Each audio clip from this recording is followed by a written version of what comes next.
sin más preámbulo entonces, nuestra primera ponencia lleva por nombre Praxis Pedagógicas Inclusivas desde los Territorios, la comunidad como co-constructora de conocimiento, a cargo de las ponentes Caroline Contreras Osorio y Blanca Astorga Lineros, de quienes presentamos una breve reseña. Caroline Contreras Osorio es profesora de Educación Diferencial, mención Discapacidad Visual, de la Universidad Metropolitana de Ciencias de la Educación, magíster en Educación, mención Gestión Educacional, coordinadora del Centro de Mediación Psicopedagógica CEMPIN, UAC. Se encuentra cursando actualmente su doctorado en Educación, ha participado en diversos proyectos de intervención en los cuales el objetivo ha consistido en explicitar las dificultades y los desafíos que enfrenta la inclusión de personas en situación de discapacidad visual en los espacios de participación social.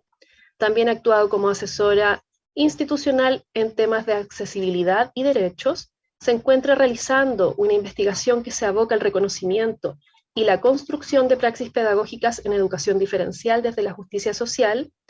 a partir de lo cual ha establecido la necesidad de que sean las comunidades escolares quienes reconozcan, validen y co-construyan praxis pedagógicas como una posibilidad de pensar en la construcción de una educación diferente, como acción pedagógica enraizada en una educación antihegemónica y no afirmativa, como lo propone Dietrich Penner.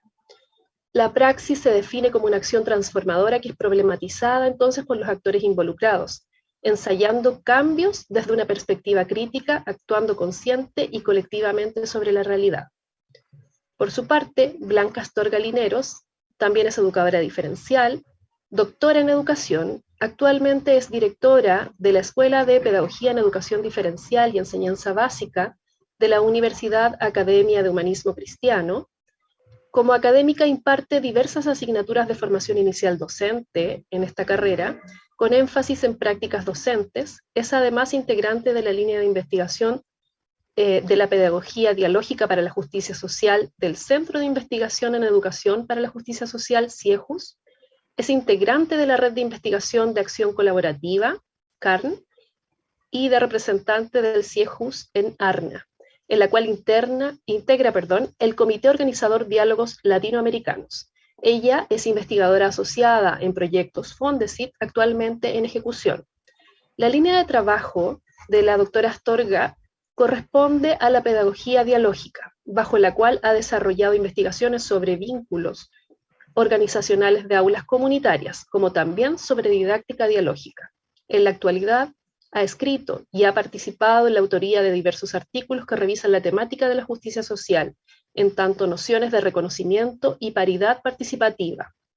en las praxis colectivas que se realizan al interior de aulas comunitarias. También apoya el desarrollo de aulas comunitarias en 2 aulas que han decidido iniciar un trabajo pedagógico en la perspectiva de la pedagogía dialógica enlazando mundos. Entonces, sin más preámbulos, damos pie a ambas expositoras para que nos presenten su ponencia.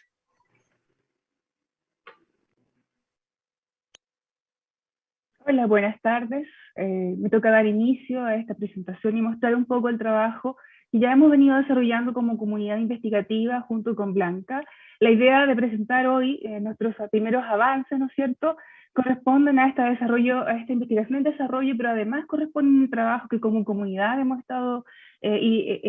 avanzando, desarrollando. ¿Ya? Es importante entender que cuando miramos esta investigación, lo que buscamos es mirar, ¿no es cierto?, a las comunidades educativas y ver en ellas verdaderas comunidades investigativas que construyen y que generan conocimiento y las que podrían, además, a través de esa exploración, ¿no es cierto?, co-construir nuevas praxis pedagógicas desde sus propias necesidades, desde sus propios desafíos como comunidad, ¿ya?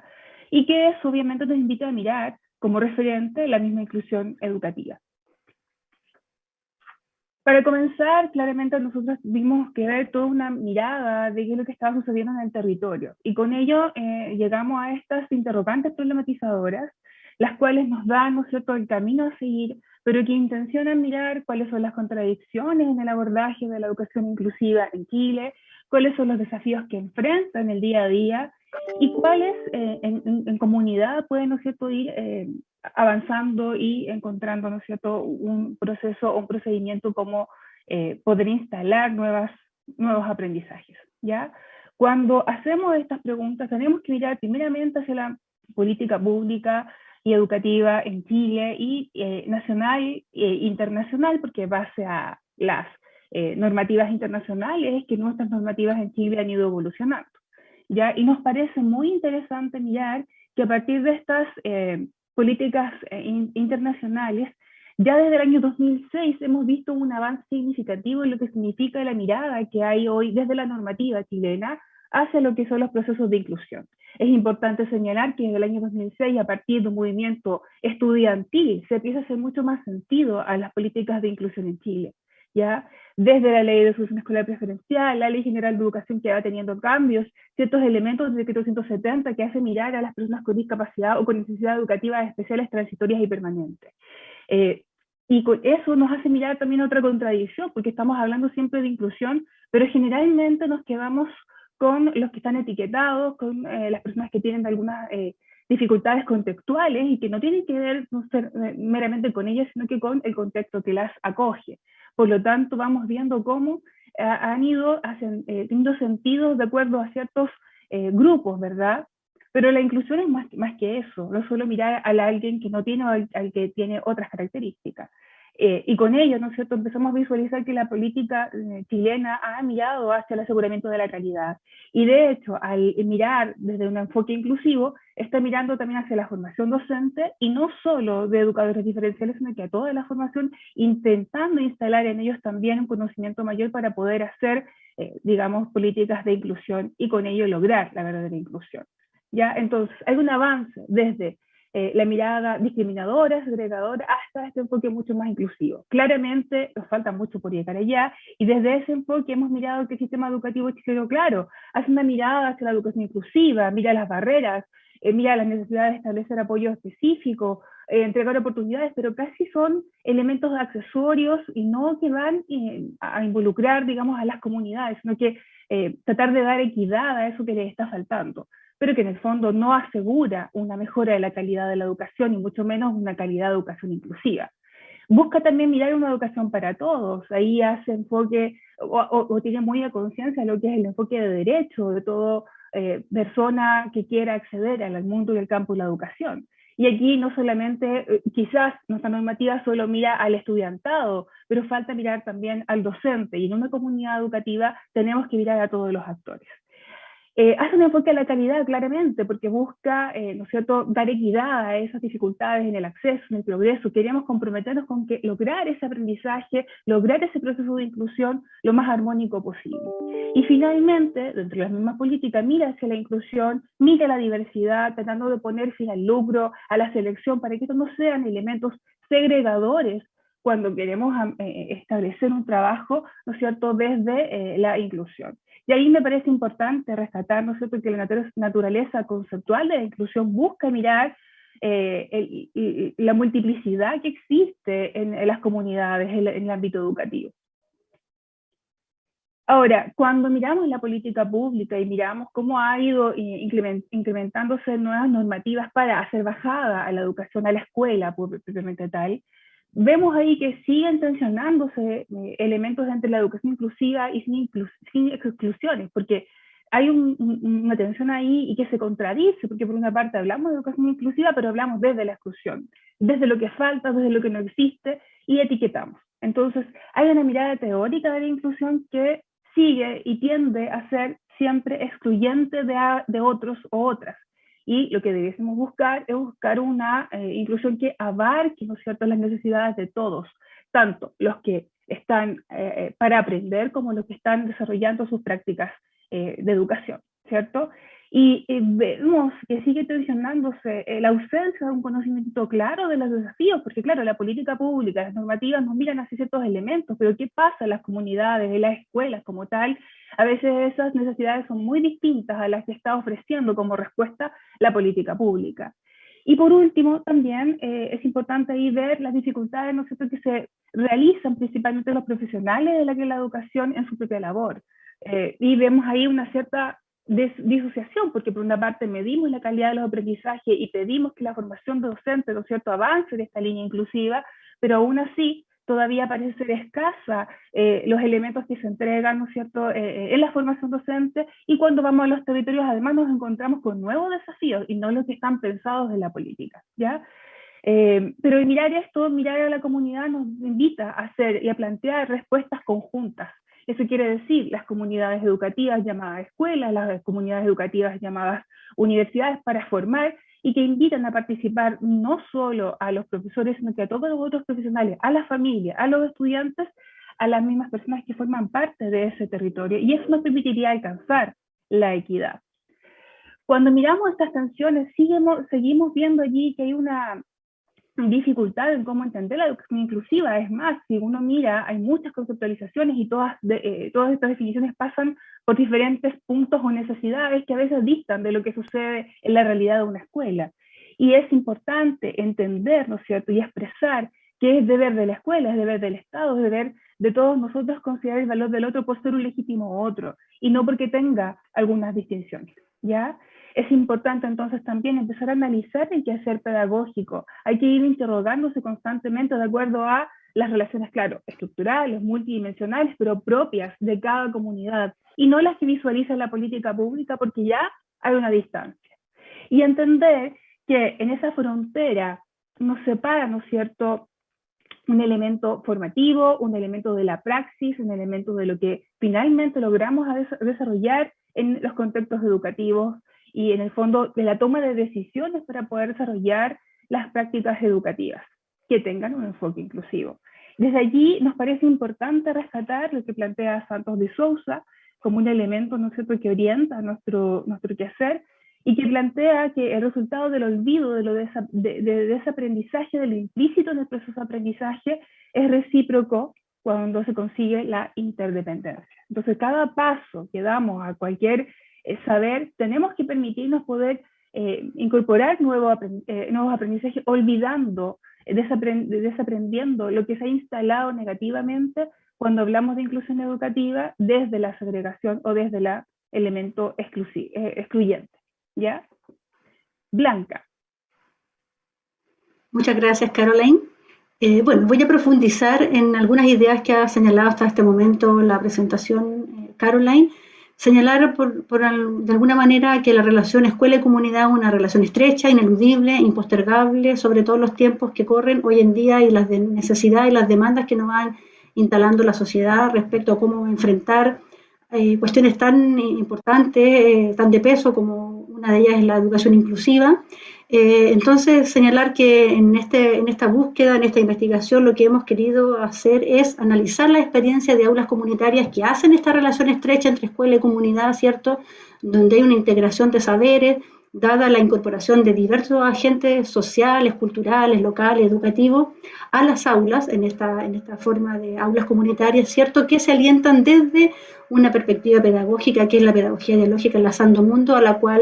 la cual trabajamos ambas con Caroline y otros agentes que también forman parte de esta investigación. Y bueno, señalar que nos interesa ahondar en la experiencia de estas aulas comunitarias porque consideramos que la visión territorial que ellas realizan de las problemáticas que presentan, así como lo señalaba Caroline, y los desafíos son posibles de abordar, de resolver, de buscar acuerdos, de buscar consensos, ¿cierto?, en los territorios mismos, con las personas que habitan, con los que en el fondo tienen que hacerse cargo, en definitiva, de cómo llega, de cómo se desplaza, ¿cierto?, la política pública, cómo los dispositivos públicos que llegan a la escuela, hasta los más recónditos lugares de Chile, lo logran. Existen experiencias de pedagogía dialógica que llevan ya casi 2 décadas en desarrollo, ¿cierto?, en distintas regiones, en distintas aulas comunitarias que se han instalado al interior de las escuelas tradicionales chilenas y que nos permiten considerar que en estas experiencias podemos encontrar la base de lo que podrían ser prácticas pedagógicas inclusivas desde la perspectiva de la justicia social, que es la perspectiva que lleva adelante la pedagogía dialógica Enlazando Mundos. Caroline, la siguiente, por favor. Entonces, señalar desde ahí, cierto, que el cúmulo de la literatura científica en la cual se ha documentado este cúmulo de experiencias de pedagogía dialógica Enlazando Mundos nos permite señalar por una parte cuestiones que nos parecen basales para pensar en las transformaciones que la educación inclusiva nos pide hoy en día,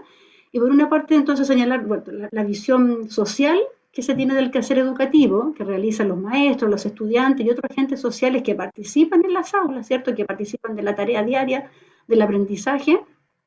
Por otro lado, identificamos que se desarrollan prácticas colectivas que se encargan de vitalizar la cultura local y validar los saberes que se generan en los territorios, ¿cierto? Y eso, en definitiva, lo que ha permitido que se vayan generando procesos pedagógicos que cuestionan la supremacía permanente que tiene el currículum oficial y permite la integración de los saberes propios, lo que podríamos llamar de alguna manera una co-construcción local de saberes,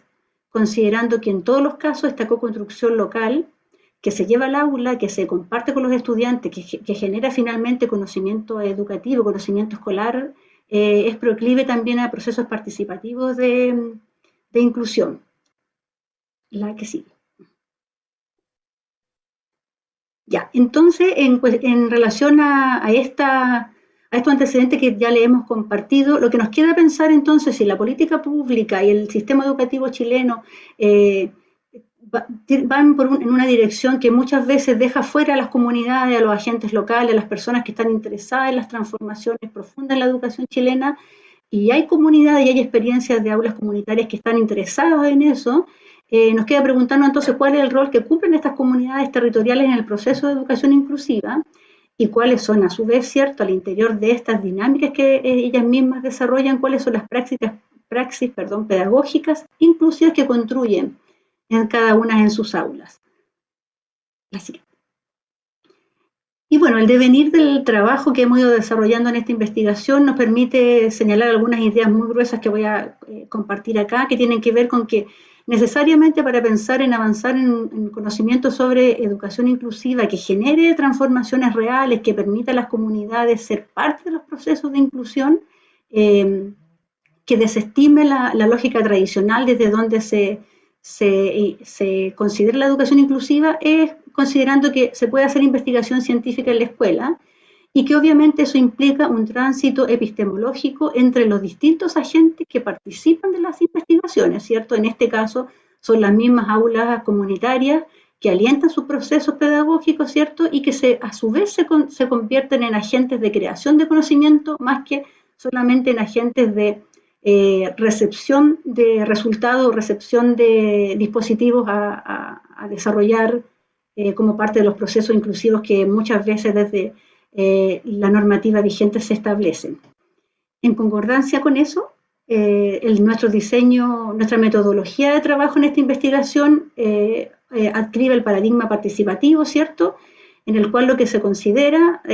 tal como lo diría Alfredo Guizo, ¿cierto?, lo que implica que tenemos que romper con la inercia propia que tiene el conocimiento único que se ha instalado permanentemente en la investigación más tradicional,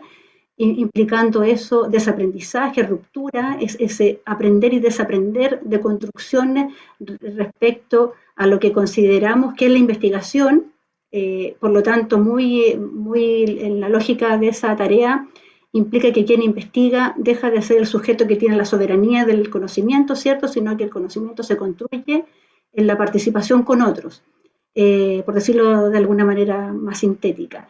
Y en concordancia con eso, entonces, el diseño metodológico que la investigación desarrolla está dado desde la investigación dialógica Kichu Kinkelay Taché, que en pocas palabras señala que nadie aprende solo, siempre aprendemos con otros. Lo estoy diciendo muy sintéticamente, ¿cierto? Y la característica principal que tiene este diseño metodológico es que la investigación, la construcción de conocimiento se hace conformando primeramente comunidades de investigación que están conformadas por personas que voluntariamente, que en forma espontánea deciden ser parte del proceso de investigación y conforme se va desarrollando, ¿cierto?, los sucesos diarios, las situaciones diarias que se dan en las aulas comunitarias van construyendo el conocimiento que a ellos, en forma local, ¿cierto?, en forma genuina, les sirve para ir enfrentando los desafíos que genera la educación inclusiva en este caso, ¿cierto?, y ir alentando procesos de cambio que permitan sortear esas situaciones, Por lo tanto, en estas comunidades de investigación lo que ocurre es que se viene a romper con esa lógica, tal como lo señala Donatilla Ferrada, ¿cierto? Esta lógica de quién investiga por sobre quiénes son investigados. Aquí la nivelación epistémica que se logra entre todos los que participan, imagínense, no sé, madres, familiares, interesados, voluntarios, estudiantes de pedagogía, estudiantes de cursos mayores, otros colegas, otros profesionales de las ciencias sociales que muchas veces participan en estas aulas, son las que permiten la construcción de un conocimiento que finalmente permite la concreción de cuestiones muy necesarias para ir enfrentando aquello que la política pública dictamina, ¿cierto?, pero que no logra resolver por sí misma. Sigamos. Bueno, y frente a eso, hasta este momento, en el trabajo que hemos venido desarrollando en esta investigación, entendiendo que nosotros en esta investigación lo que hemos hecho es conformar una comunidad de investigación, de la cual somos parte quienes exponemos hoy, pero también otros profesionales de la educación diferencial, estudiantes de pedagogía, titulados, otros profesionales, algunos agentes de la sociedad, digamos, civil, que forma parte de algunas de las aulas comunitarias de estas experiencias que se desarrollan a lo largo de Chile. Entonces, lo que hemos llegado a comprender hasta acá es que la investigación en la escuela, que necesitamos investigación en la escuela, no sobre ella, que es lo que tradicionalmente ocurre, ¿cierto? Porque el espacio de la escuela cobra un importante papel en la investigación, porque la escuela pública requiere que sea ella la que protagonice, ¿cierto? Sus agentes, por sobre todo, protagonicen los procesos de mejora y de reconocimiento, y ¿cierto? Y eso avance a una construcción de una escuela inclusiva con mayor propiedad. Y por otro lado, y como último aspecto, otro avance que consideramos que la educación inclusiva nos solicita a quienes estamos en la tarea de la investigación, a quienes trabajamos en el sistema escolar, a quienes estamos trabajando en las aulas, en las universidades, quienes estamos interesados en lo que tiene que ver con la educación inclusiva, avanzar hacia procesos investigativos donde los agentes sociales, como dice aquí, formen comunidades de investigación. Ellos mismos levanten sus problematizaciones, vean cómo toman la política pública, cómo toman los dispositivos que vienen de la normativa vigente y cómo pueden deconstruirlos o resignificarlos de acuerdo a las necesidades que se presenten, a los apoyos que tengan de la institución en la cual se desarrollan, ¿cierto? Y por lo tanto inicien una búsqueda de soluciones que sean co-creadas, ¿cierto?, en los territorios, dándole valor al conocimiento que se construye en el territorio, cuestión que viene a romper, ¿cierto?, con la lógica investigativa, como ya lo hemos dicho, que se genera particularmente o generalmente en la investigación científica. Eso promueve, ¿cierto?, la descolonización de los conocimientos, de los saberes y las prácticas, sobre todo en la educación inclusiva hoy en día, tal como se ha ido señalando a lo largo de todos los paneles que se han dado en estos días, en este simposio en el cual hemos participado. Eso queríamos compartir con ustedes, les damos las gracias